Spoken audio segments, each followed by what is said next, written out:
friends, and welcome back to class today. I am Miss Bird. I am so glad you're here today. Today we have something very exciting we're gonna do. We are gonna learn about snow. How many of you all love when you look outside and you see snow? I know I do sometimes get really excited about snow and getting to go out. And what do you get to make in snow? You get to make a snowman.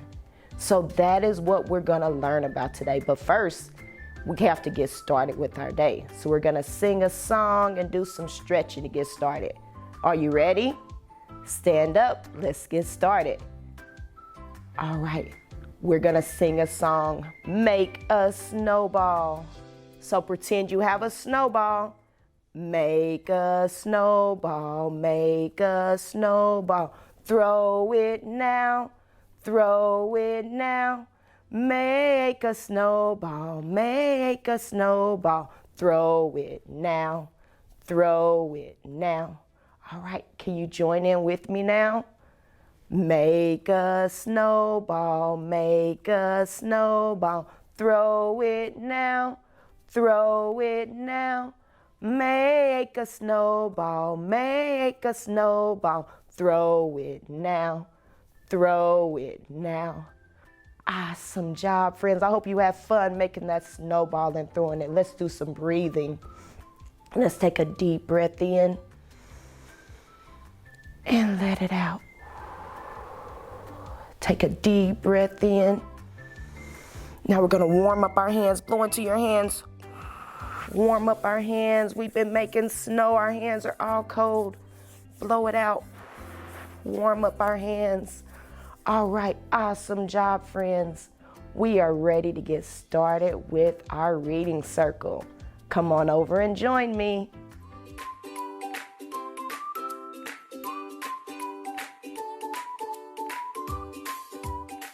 Hello, friends, and welcome to our reading circle. Today, I have a book, The Snowy Day, that I want to read to you all. How many of you all have ever heard this story? This is one of my favorite stories to read. It is about a little boy who is so excited about seeing snow. We're gonna find out what he does in the snow. Are you ready to join me in our story? Let's go. The Snowy Day. One winter morning, Peter woke up and looked out the window. Snow had fallen during the night.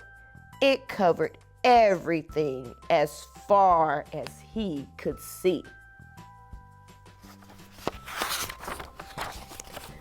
After breakfast, he put on his snowsuit and ran outside. The snow was piled up very high along the street to make a path for walking. Crunch, crunch, crunch. His feet sank into the snow.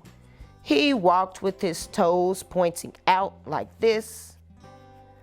He walked with his toes pointing in like this.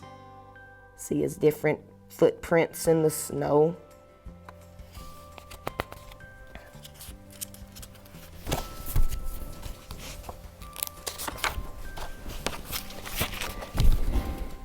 Then he dragged his feet slowly to make tracks. And he found something sticking out of the snow that made a new track. What is it that he found that made a new track? What do you think this is? What did he find?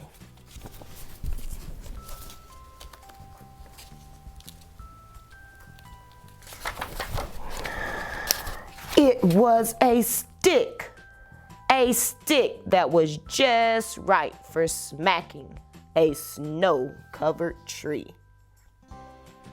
So he found a stick.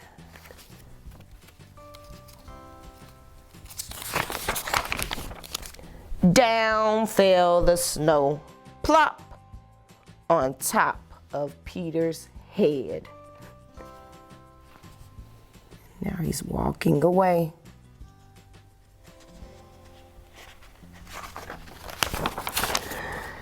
He thought it would be fun to join the big boys in their snowball fight, but he knew he wasn't old enough.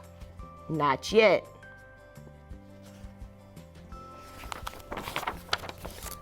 So he made a smiling snowman, and he made angels. How many of you all have ever built a snowman or made snow angels in the snow? He pretended he was a mountain climber. He climbed up a great big, tall, heaping mountain of snow and slid all the way down.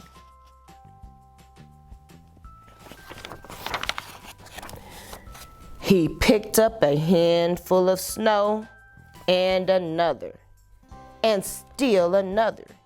He packed it round and firm and put the snowball in his pocket for tomorrow. Then he went into his warm house. Uh-oh, I wonder what's gonna happen. He told his mother all about his adventures while she took off his wet socks.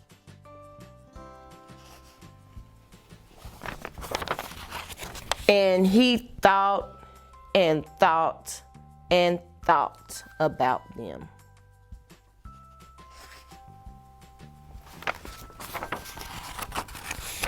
Before he got into bed, he looked in his pocket. His pocket was empty. The snowball wasn't there. He felt very sad. What do you think happened to that snowball that was in his pocket? Look at his pocket. What do you think happened? He was outside where it was cold, and then he came inside where it was warm. So what happened to that snowball that he had in his pocket?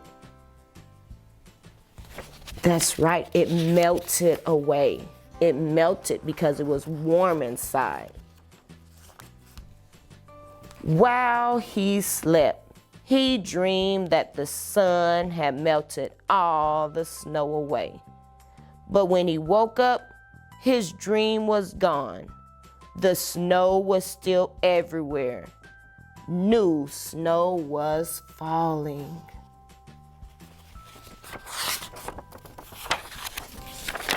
After breakfast, he called to his friend from across the hall, and they went out together into the deep, deep snow. So I wonder what kind of adventures they're gonna have today, Peter and his friend. All right, I hope you enjoyed our story, friends. We have an activity we're gonna do now. We're gonna learn how to make our own snow to play with in the house so it doesn't melt like what Peter had in his pocket. We're gonna make snow that you can play with in your warm house. All right, are you ready to learn about that, friends? All right, friends, so there are only 2 ingredients that you need in order to make this super cool snow. We need baking soda, and you need shaving cream, and then you need a tray to make your snow on. So first thing we're gonna do is put our baking soda on the tray. It says you need about a cup of baking soda, so we're gonna measure out, do about a cup of baking soda. Put that on there. Takes it a minute to come out. All right, and then we're gonna do the same thing with our shaving cream. Put that shaving cream on there. And then we start mixing it together. And as you mix it, you'll notice it's feeling really cold. So you just keep mixing it together, friends, until you get the consistency that you want. And then you may have to add, like this is really wet, so we may need to add a little bit more baking soda to our mix. So we're gonna add just a little more. And it's okay that we're making a mess. That's what makes it even more fun. The messier, the more fun it is. And as you see, it's starting to look like snow, friends. Keep mixing it together. Keep mixing. And like I said, you'll feel the cold of the snow. So it feels like the snow outside, friends. It is so fun. So we just keep mixing it, and then you have a snowy fun that you can play in. So you can tell your parents, I know how to make snow. Can I have baking soda and shaving cream so I can show you how to make snow that we can play with in the house? So that way you don't have to worry about getting your snow suit on and gloves to go out and play with snow when it's too cold. You can make your own snow in the house. All right, friends. So I hope you enjoyed making our snow. All right, friends, that was so much fun. We read our story, The Snowy Day. And remember, in this story, Peter was outside and he made a snowball and took it inside. And what happened to that snowball? It melted because he went from outside where it was cold to inside where it was warm. But guess what? We figured out how we can make our own snow to play with inside, so that when we're inside and we want to play with snow, we use baking soda and we use shaving cream to make our own snow. So you can go find an adult and tell them how to make snow. Tell them that you need 2 things, baking soda and shaving cream, and a tray, and you can make your own snow. I hope you have lots of fun making that snow and having lots of fun playing with it. See you next time.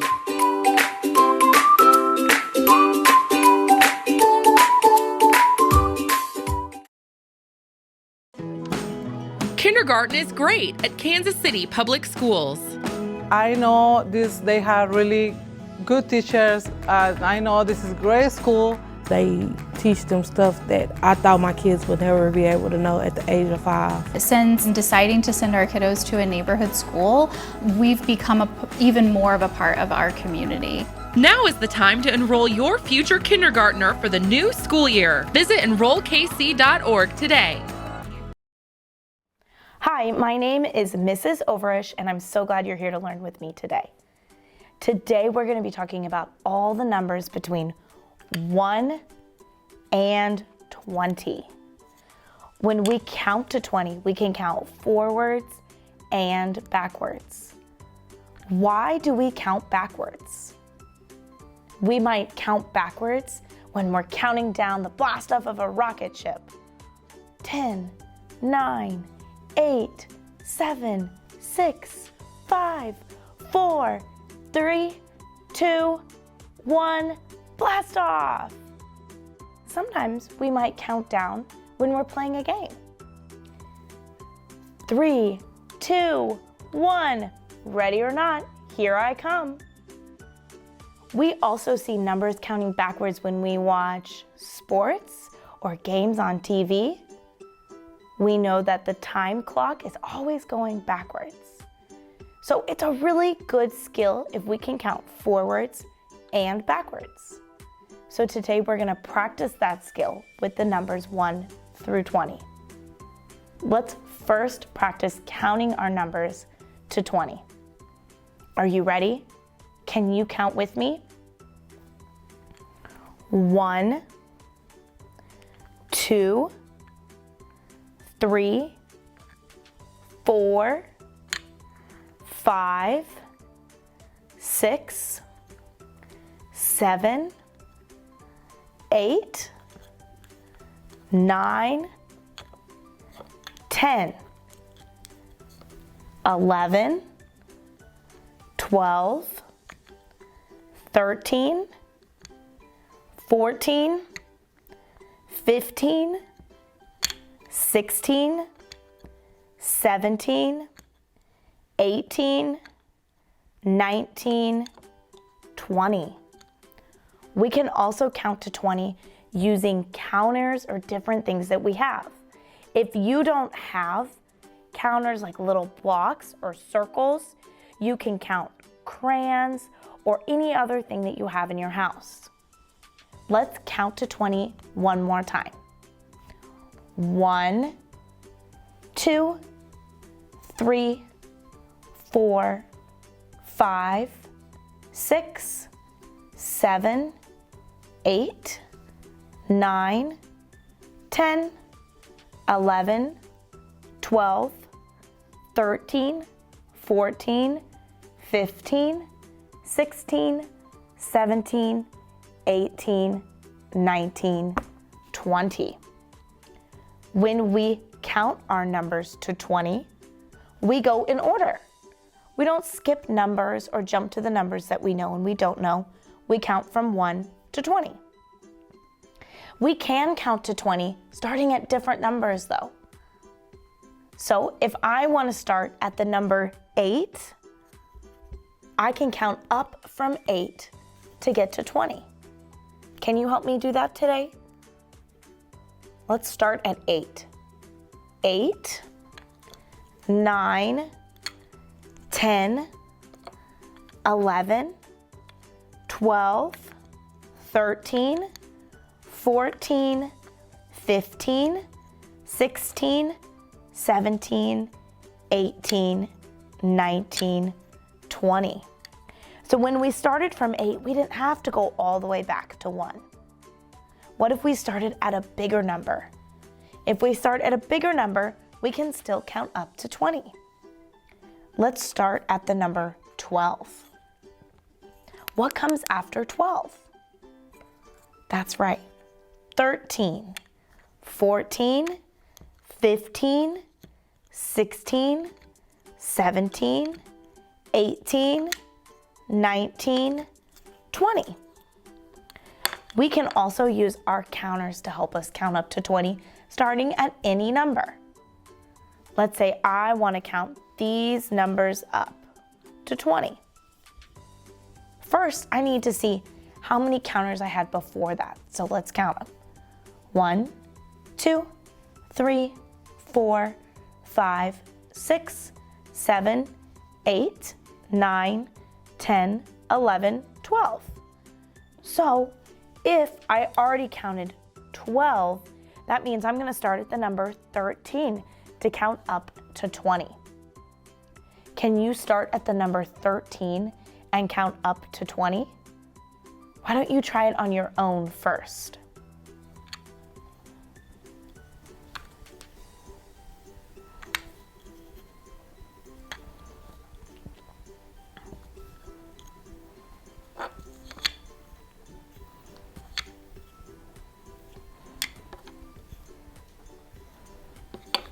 Let's count them together. I'm going to use the counters. 13, 14, 15, 16, 17, 18, 19, 20.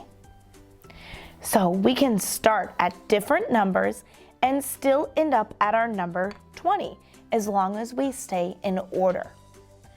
Earlier, we talked about counting backwards and those times that we count backwards in our lives.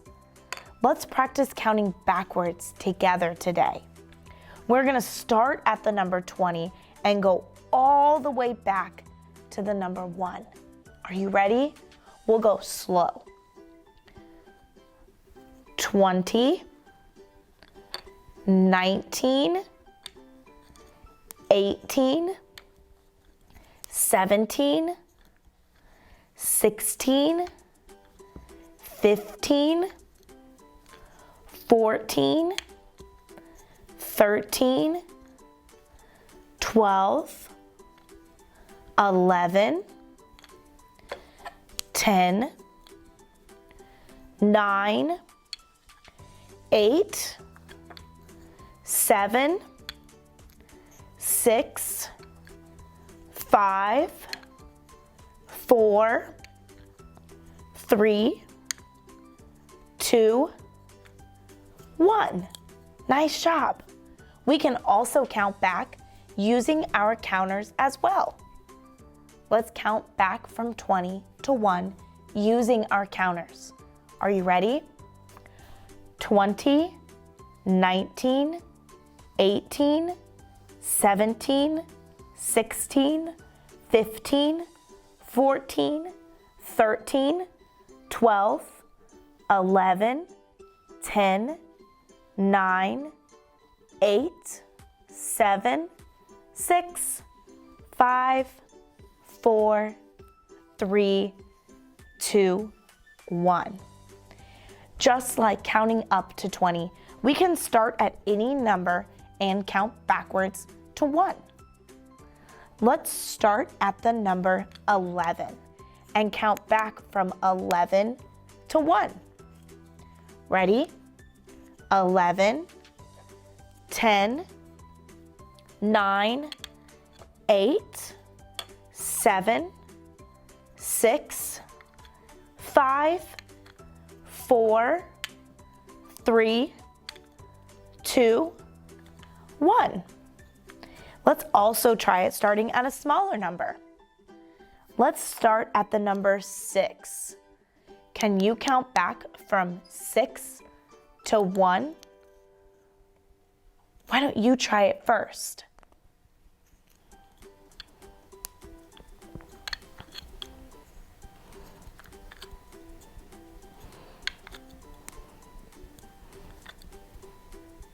Nice job. Did you say 6, 5, 4, 3, 2, 1? We can also count back using our counters, the same way we use them to count forward. So, if I move all these counters away from the other group, I can count backwards from these to 1. But first we need to see what number we're starting at. So let's count our counters up. 1, 2, 3, 4, 5, 6, 7, 8, 9, 10, 11, 12. I counted 12 counters. If I counted 12, that means I counted up 12 of these blocks. So how many do I have left to count?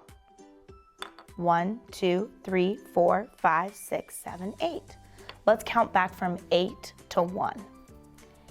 8, 7, 6, 5, 4, 3, 2, 1. Nice job.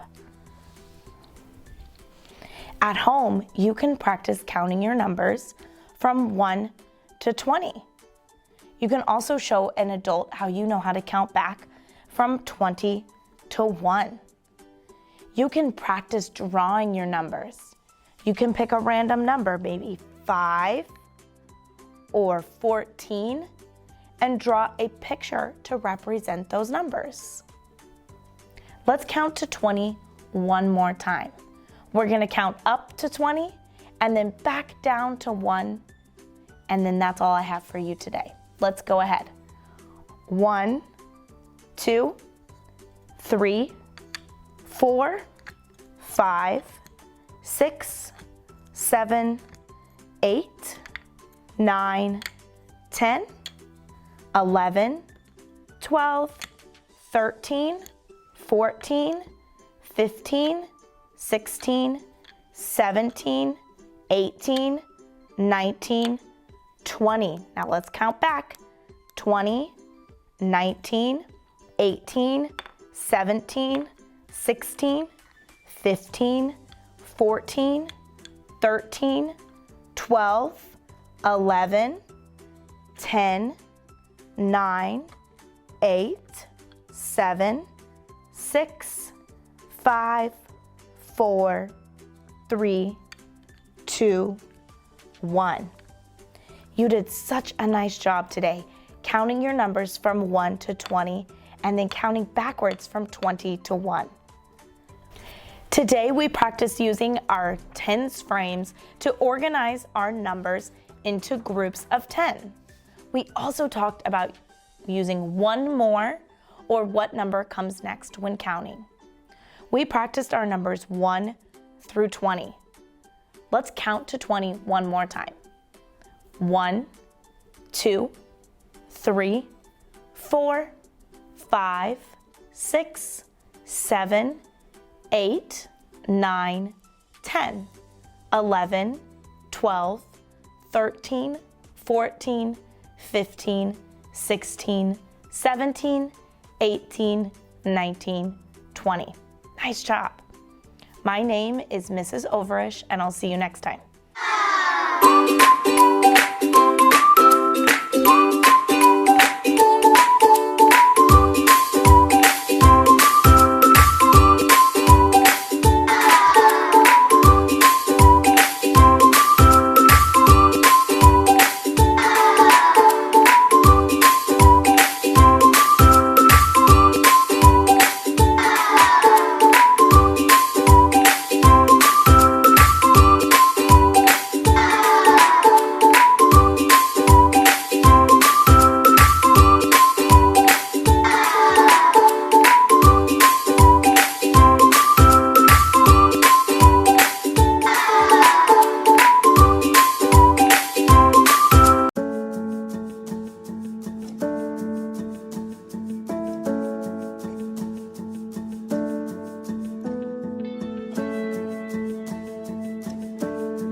Hello and welcome to Harold Holiday Montessori School. I am Principal Bass Barlow and I have the privilege of leading this fine public Montessori school. Holiday is an association of Montessori International School. As a member school, we adhere to rich Montessori principles and practices. Our teachers are Montessori trained, our assistants have Montessori certifications, and our students have uninterrupted work cycles.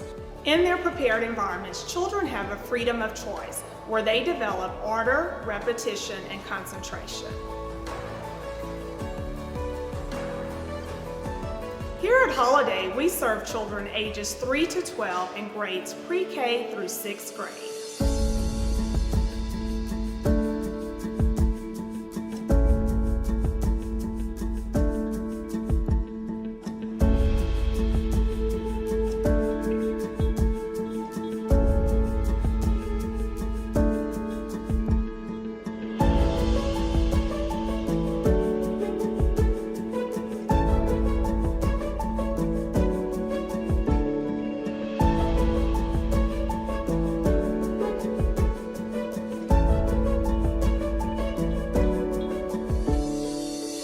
Welcome to the Children's House. In this environment, we have a mixed age group of children from the ages of 3 to 6. The prepared environment and the adult offer the children opportunities to reach their full potential.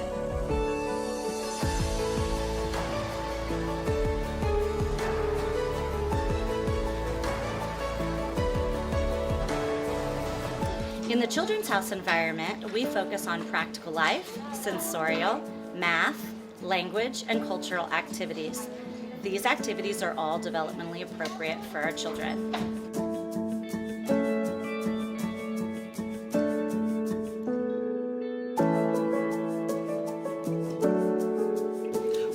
to lower elementary, where we educate students ages 6 through 9.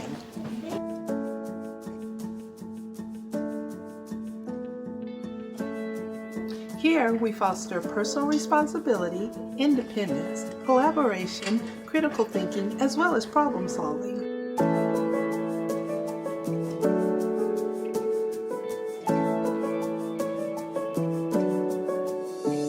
This is upper elementary, where we serve students grades 4 through 6 or ages 9 through 12.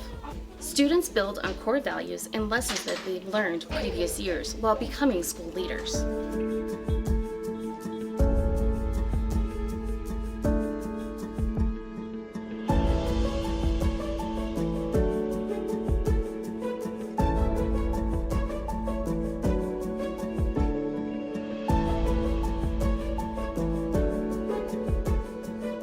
We partner with the Heartland Chamber of Music to offer String Sprouts. This program teaches our students instrumental music starting at the age of 3.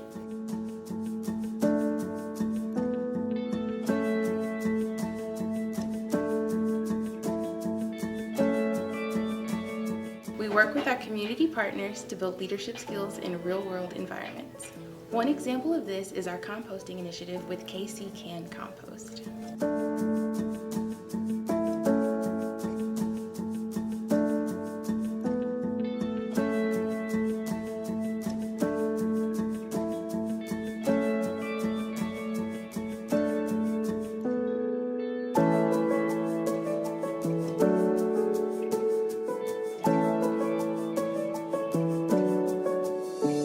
Thank you for visiting Holiday Montessori School. If you'd like more information about our fine Montessori program, please call 816-418-1950 and we'll schedule a one-on-one tour with you. We look forward to sharing with you more about the great things that are happening here at Harold Holiday Montessori School.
Morning, Kansas City. Welcome to another wonderful day out there. I hope you're having a great one. If you've been watching any of these episodes, we're going to do another great conversation today with a person that I've known from the past. The concept kind of behind this show that's called Life After now. It was called Life After KCPS, but now we're really interested in hearing from anyone and what their story was after high school.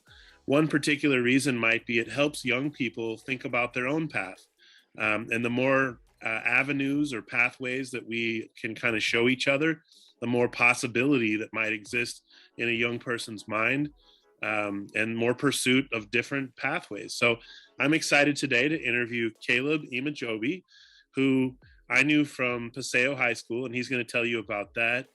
But I'm also interested because his path involves doing something that I consider really interesting and not something I've ever done, which is sales. And so we were kind of talking about that a little bit before. But before you got into where you are now, a lot of things happened. So let's rewind. Tell me, if you would, what year did you graduate and what school? We'll kind of give that a shout out. And what do you remember about that year? Well, first and foremost, thank you for having me, Mr. Odom. You bet. So, wow, man. And I'm very I feel honored and grateful that you asked and invited me on here. Thank you so much. But I graduated class of 2006 was my year, Paseo High School, up downtown off 47th floor. That's the spot. I went to the middle school. We had to interview, and we had to audition to get into the high school because it was considered a performing arts school. What I did was visual arts. I used to draw a lot. Then, in hindsight, I probably should have did vocal singing because I sing a lot. I love music, but it's all good. It was still a really good experience. But got in and graduated in '06. So take us back. You sang, you did a lot of art. What do you remember about senior year that's kind of some of the things you still cherish or took away from that place? Because I got to see every senior come through and, make sure that every senior year felt just as important as the last. But the senior year there for me was always really special to work with that group. People had really grown up so much and that their talents were really not average anymore by any means, right? Like a lot of exceptional talent starting to emerge. So what do you remember the most about that senior year? Senior year, oh my God, I can't believe 2006 and 2021 right now. Right, 15 Wow. quick years. Right. Man, I remember a lot of my friends growing up and kind of coming into their own. Some big shout out to Tamara Davis, big shout out to Robert Johnson. And just, it was cool to see them throughout their high school career just kind of find their thing and grow into that. And I'm pretty sure it shaped a lot of who they are now. I was actually thinking about it the other day. Like a lot of the cats that I went to school with, whether we were really good friends or I just knew you, or acquaintances, or even if we were a little enemies, it seems like everybody's doing really, really well for my class. And maybe a sense of pride in that. But the biggest thing that I could remember, my biggest takeaway was, and that was right when things were changing too. They were transitioning from kind of they had a sports program and everything then. So there a lot of things were changing. It was primarily that change between sophomore and my senior year. They're getting rid of ROTC. They were getting rid of the sports programs. They're getting rid of a lot of things, just becoming a dedicated, full-on performing arts type of program, type of system that they had going on. And it was interesting because I missed it. I played football. I was in ROTC. I was active. And I missed having those things. And, it did pull from the experience, or really having some of those things in place really, really helped a lot of us moving forward, because a lot of folks that were in ROTC are now in the military doing well, or they're in law enforcement doing really well. And then the sports programs that help launch a lot of folks to college too. And now they're in their own professional careers doing really well. So those little elements that add some stability and like a routine of some sort really helps with developing the younger minds now and preparing them for the future. Very true. Athletic programs, ROTC programs, lots of structure, lots of, kind of practicing and being in that kind of mode of thought. So I think that's really powerful to mention. Cool thing to remember to bring back. I lived through some of that transition and watched it kind of evolve myself. So, all right. So you've painted the picture of that year. Let's jump just like right to the end of that year. Do you remember the feelings you had about like what's next? And then when you were having those feelings, what came to mind? It was really kind of a limbo time for me personally. I was already working at a job, but I transitioned to something different. Pretty much was in food service for quite some time in high school, and then moved to another food service type of job and was there for about 3 years. About a year after I graduated, I believe I got into college. Started going to MCC. Which one? It's the one downtown. I can't remember which one that one is. It was like 4 different campuses. Gotcha. There's one downtown, and I believe it was nursing. I was there for a year. I was in college for like maybe 2-3 years, but I bounced around different majors because I couldn't find what I wanted to, if that makes any sense, find something that could make sense to me. Sure. I'm Nigerian, for those who didn't know. And in my family, and kind of a typical Nigerian thing is you're either a doctor, a lawyer, a business person, or a nurse, something along those lines. And the medical field's usually kind of the go-to, or an engineer. So I tried getting into nursing. Oh, there's a lot of stuff, man. There's a lot to the body. So let's just put it like that. Yeah, there's some complicated chapters in those books, I would imagine. And my sister's an RN and also finishing her nurse practitioner, and so I do hear the kind of classes she's taken. Like, whew, not my choice. It's brother, it's a lot, man. You really got to be a special type of human being. So that kind of confirmed for you something else. Like, what did learning that lead you to next? So I tried business. I went to Longview at that. So transitioned to Longview. Wanted to get into the business side. Decided to go that route. Did it for about a year. Found out necessarily it was for me, but probably not going that route. So afterwards, that's when I said, okay, school probably just ain't for me, just to be real. Yep. I'm not, and along those times, I was looking at a lot of investing opportunities, real estate, and things of that nature. And I found, and that's when I really, really opened my mind up and said, I don't need to have an Ivy League education to make it out here. There's other avenues. There's other things I can do. So I started searching for other stuff I can do. So in that time, I worked at some warehouses. I'm good at working my hands. I'm good at working with my hands really well. And I'm a hard worker. I know that for sure. My parents drilled that into me. Yeah. So, did some labor force work for some years, 3, 4 years. And then I told myself, well, this ain't for me because I don't want to be breaking my back in a shop for the rest of my life. Yeah, those lessons come through in the nighttime when you're sleeping, in the morning when you're waking up with the aching back. Like, respect to people who work with physical ways all the time. And much respect. It's a lot to take on. I did it for one summer myself as kind of a construction framer, where we worked. We got there 5:30 in the morning and helped put up, the sticks on the house, all the 2x4s. Woo! I'd go home at 4:30, just barely could walk. So it's amazing. Keep you in shape. I'll tell you that. It did that. Keep you in shape. It did Man, that. Drank a lot of water in those days. Yeah. Oh yeah. Very true. Okay, so then take us where you are now. Like, I'm assuming you are currently at work. I see your badge. Yep. I see behind you a car, and right, I'm like, oh, he's in the setting at the workplace. So it doesn't seem a secret or not okay to say. So where do you work these days? I work at a dealership. I work at Cable Dahmer Kia out here in East Summit. Yep, it's my first, not my first dealership, but my first. I worked at Audi and Volkswagen as a technician for about a year. Wow. So I was on the other side of the fence.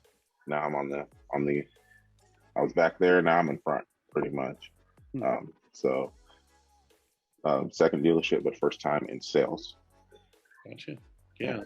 That's such my curiosity, is that I know we all need cars, and I know when I go look for one, and all the people come and help me, and it seems like a pretty well-oiled system. It seems like a neat place to work.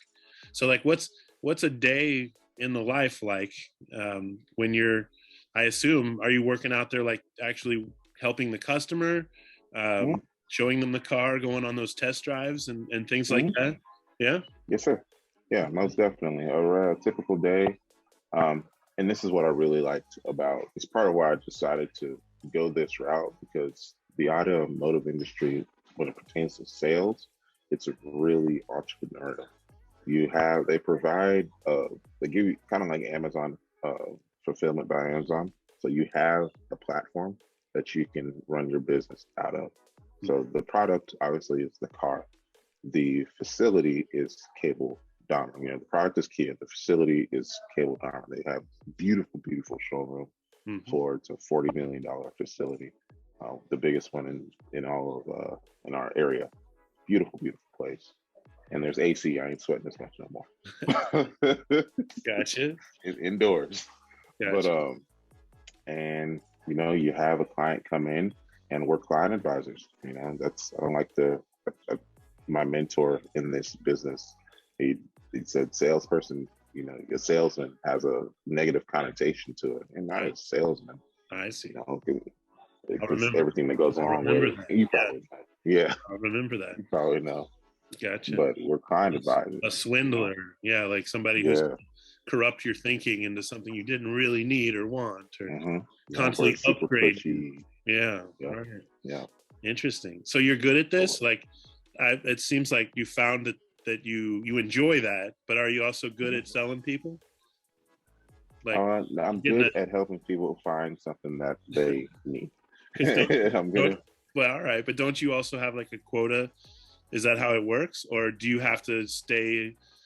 I don't know how that works. Like, do you have to keep selling a certain amount of cars? I knew friends who worked in the cell phone world, and they were, you know, selling to bigger, larger clients, and that was the constant pressure. Is that part was kind of keeping it real?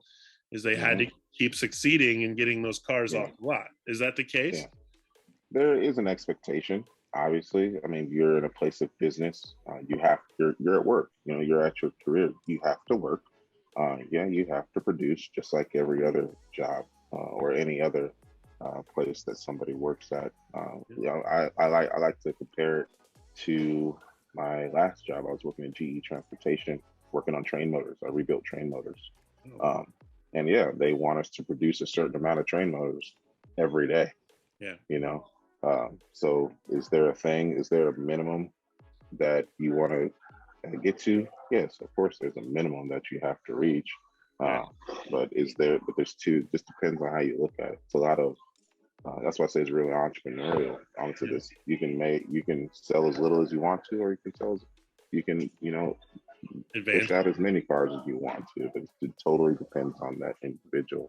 Very cool. But is there you know, you got to sell, it's not really, at least at our facility, they're not kicking our butts that hard. Who I work for, it's an amazing auto group. So they really taught us how to help folks and be successful, and, you know, and help people all at the same time. Yeah. Well, interesting. So yeah, I know very little about that work world, and thank you for sharing it. So let's go to our kind of wrap up question here. And hopefully young people, you've heard some cool examples of kind of finding your path and trying one thing. If one thing doesn't work, and having it lead to the next thing, that seems like that's just how it's going to go. And that's life, right? So other than that kind of major wisdom, what do you think a young person needs to hear today, or what did you hear back then that you think paid off for you? Was there anything, and it you know, surprise, try to think of the one thing, but it's kind of challenging, or something you think you needed to hear, or you think young people might need to hear today, just to kind of help them keep their path and keep that in mind? I would say,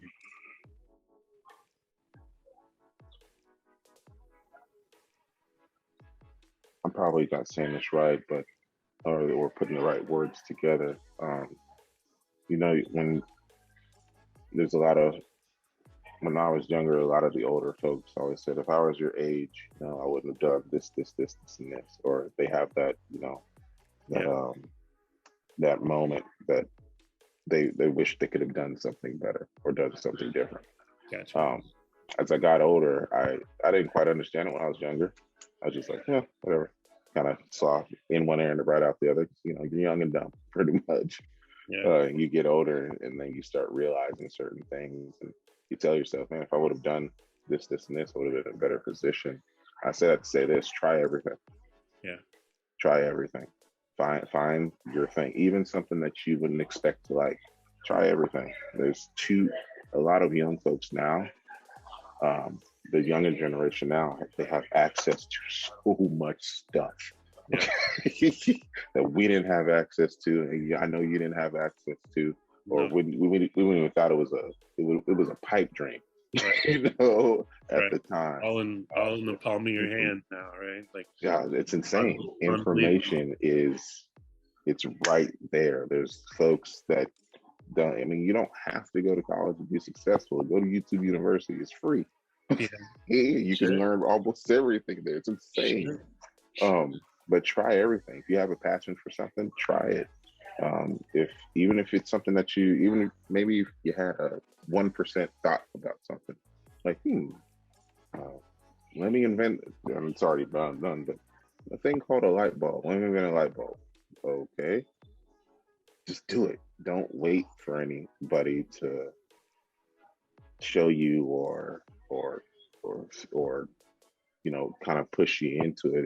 If you have an idea, you have a thought, even if it's the smallest little thing, try it, because you never know. That may be the thing that will catapult you into another trajectory that you will more than likely enjoy. If it's not exactly what you want to do, at least it'll help stair step you into what you want to do, if that makes any sense. Very cool. So I would tell everybody, man, try everything. I would agree with that. Kind of like a ripple effect, right? Or I don't know if I'm classifying that all in one concept, but it sounds like you never know how one little small thing kind of branches out and becomes so much bigger. So do that. It's great advice. So Kansas City, I hope you've enjoyed this time with us this morning. Thank you so much to Caleb Imajobi for this interview. I'm intrigued by that process, and it sounds like you've got a really cool mindset so that it doesn't feel just like sales, and it's not that corrupted business thing that we think of as far as dog eat dog. You seem like a great person to come talk to about, getting what you want and feeling honored and trusted in that matter. So thanks for introducing that. That's a special component of being in that work world, because I don't know that we would all have thought it that way. So if you've liked this today, please think about being on here yourself. If you came out of one of our schools or a different high school, we'd still love to hear your story so young people could really think about their paths as they go. There's going to be so many opportunities, some things that we don't even know what they are yet. As young people keep coming, out of this system and finding that they're, finding new forms of work and new kinds of jobs all the time. So I've enjoyed this very much, sir. Thank you for being here. This has been Life After on KCPS TV.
Welcome to Foreign Language Academy, Kansas City, one and only emerging school for Chinese and Spanish.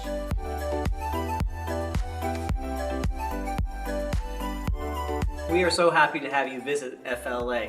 I'm Dr. Joel Ramsdale, the principal of Foreign Language Academy. We are the region's only international baccalaureate school that is authorized as a primary years program, as well as being in candidacy for our middle years program. We look forward to sharing more about our school with you.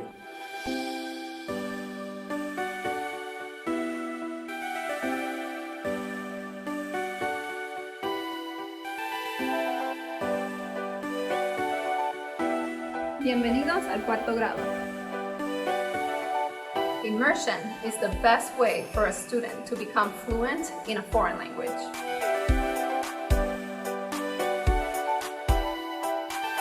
At FLA, we have a strong sense of community. Our parent-teacher organization meets monthly and organizes different events and activities such as Arts Night, where students can showcase their artwork and also enjoy live performances by students.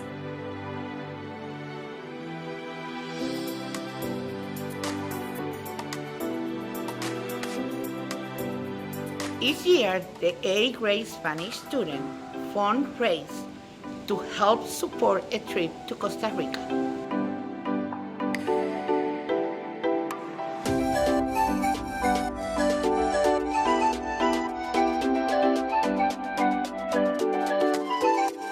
Children at FLA have an advantage, learning English as well as a foreign language. This will prepare them for not only being in the classroom, but beyond.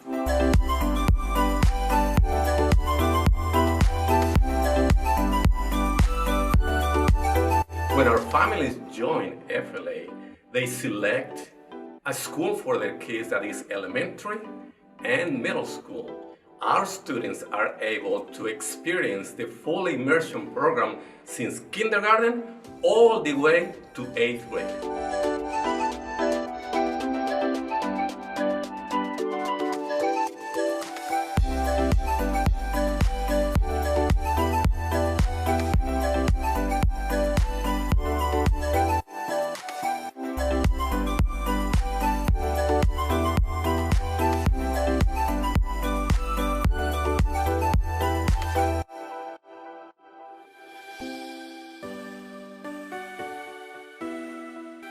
Thank you for joining us on this virtual tour. We appreciate it. If you would like to learn more about Foreign Language Academy or schedule a personal tour, please call our school phone number, which is 816-418-6000. We look forward to sharing all of the great things that we're doing here at the Foreign Language Academy with you.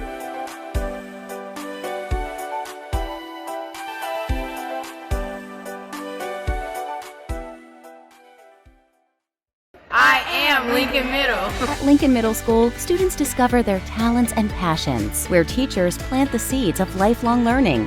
I am Lincoln Middle. Where excellence is nurtured. Students develop the skills to be successful in school, career, and beyond. Je suis Lincoln Middle.